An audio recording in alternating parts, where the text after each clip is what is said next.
wiring nila. Yan, ganyan. Hinuhukay nila yun, inaayos nila. Yung parang may mga hose-hose na yan. Yan yung nakalagay na mga kuryente sa ilalim. So, yung kuryente dito sa Kuwait, wala kang makikitang poste. Lahat yan nakalagay sa ilalim. Yung wiring nila. So, inaayos nila yun. Ang haba ng pinag-aayusan nila. Hindi ako ngayon pwedeng dumaan dito sa kabila.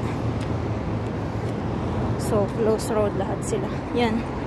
Yung mga wire na yan, yung parang pipe na yan, dyan nakalagay yung mga wire lahat. So, yan. Nakikita nyo yung pinakamalaking hose.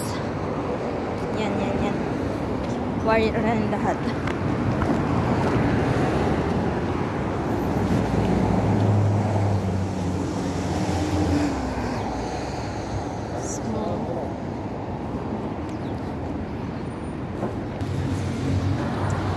Yan.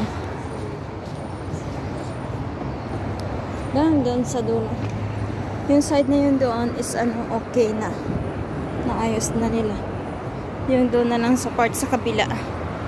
Yan dyan. Dito na lang hanggang doon sa dulo. So thank you for watching, guys.